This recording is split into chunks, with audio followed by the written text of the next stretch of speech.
There is a quiet fear that settles in the body long before the mouth ever speaks it, a fear that someone might look at you not with love or curiosity, but with a subtle recoil as if your presence spills outside the lines. It grows in the pauses between words, in the moments when a laugh is a little too loud or a feeling stretches a little too deep, and you can sense the air tightening as if you have taken up more space than you were ever allowed to inhabit. People carry this fear like breathless shadows, learning to shrink without ever knowing when they first started bending themselves into smaller versions. They learn to apologize for emotions that arrive honestly, for excitement that brightens too suddenly, for sadness that lingers longer than what is socially convenient. This fear teaches the heart to edit itself like a fragile document, cutting paragraphs of identity until only short, polite sentences remain. It trains the eyes to watch others closely, scanning for reactions, moderating every nuance of expression, every tilt of volume, every trembling truth. For many, it is not fear of rejection alone, but fear of the burden of being felt too deeply. It is the terror that someone will look at your joy and flinch, or witness your grief and decide that your pain is simply too loud for their world. Stay with this. Let these words slow down the parts of you that rush to understand, to defend, to deny, to justify.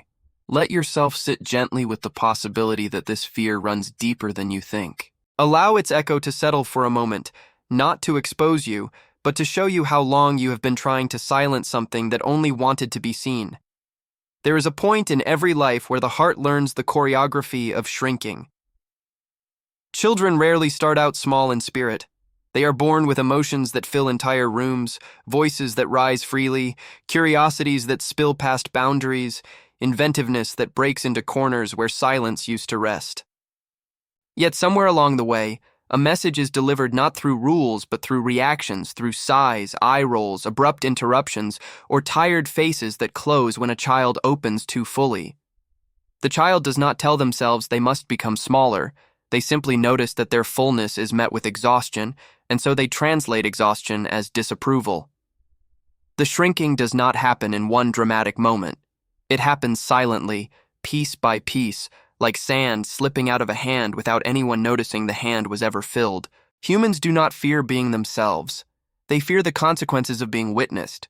They fear becoming heavy inside someone else's mind, fear the label of overwhelming, needy, dramatic, sensitive, demanding, intense, or complicated. This fear travels with them into adulthood, shaping how they love, how they speak, how they grieve, and how they celebrate. They learn to whisper what once would have been shouted with joy, and to swallow what once might have been cried out loud in sorrow.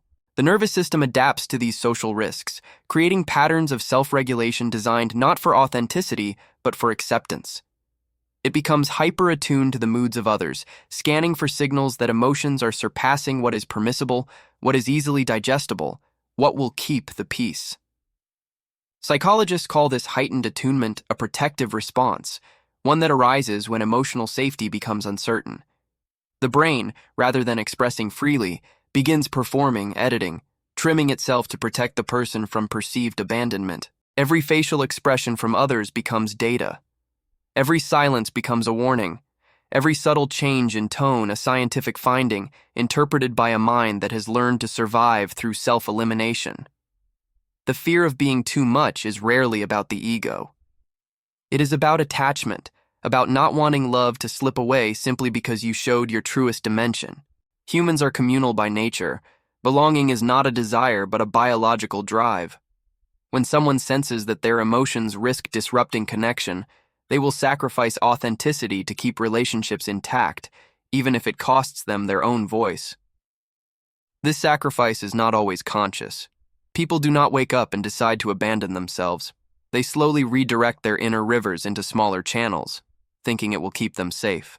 The irony is that this fear can lead to emotional loneliness, even when surrounded by others. A person may be loved for their quietness, their reliability, their calmness, their ability to listen, while beneath the surface, they ache to be loved for their vividness, their honesty, their emotional intensity. Loneliness is not only the absence of people, but the absence of being known. To love without being fully seen is a kind of invisibility that does not hurt loudly, but erodes quietly, like light fading at dusk. The fear of being too much often masks a longing to be met equally. It is not a wish to overflow heartlessly, but to pour into someone who does not flinch when the heart opens. In psychology, emotional suppression is often mistaken for emotional stability. But stability is not silence, and suppression is not strength. The brain interprets suppression as ongoing threat, flooding the nervous system with stress that has no voice and no exit. When someone suppresses a feeling, their body does not forget it. The tension stays in the muscles, the breath, the stomach, the jaw, like memories trapped beneath skin, holding stories that were never allowed to become words. Emotion needs expression to complete its cycle. When expression is denied, pain does not leave. It transforms into anxiety, irritability, numbness, or exhaustion, searching for release through the only outlets the person permits. The fear of being too much teaches people to distract, overthink, or detach from their own needs. The brain begins to treat vulnerability as a risk, not because vulnerability itself is dangerous, but because it once led to discomfort, rejection, or emotional shutdown from others. So they learn to dilute happiness so no one calls it overwhelming, and to quiet sadness so no one calls it dramatic. They minimize dreams so no one feels burdened, and soften opinions so no one feels challenged. Some even become experts at comforting others because being supportive feels safer than being expressive. They become the emotional shelter for every storm around them, even while hiding their own weather inside. What seems generous on the surface can be rooted in fear beneath it. They may feel safer giving than receiving, safer listening than speaking, safer nodding than revealing a single inconvenient truth. This creates relationships where one person is celebrated not for who they are, but for who they conceal. Their restraint becomes their identity, and people praise them for being easy, agreeable, low maintenance, and calm, never realizing that ease is sometimes the disguise of erasure. When others say, "You're so easy to be around," a quiet question may flicker inside. Easy for whom? And at what cost?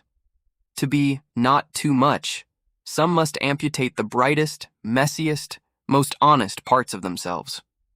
Silence becomes a performance, and smallness becomes a strategy for being loved. Yet suppression is not peace, it is containment. It is a version of self carved into polite shapes, hoping someone will notice the effort behind the restraint. But no one applauds what they cannot see.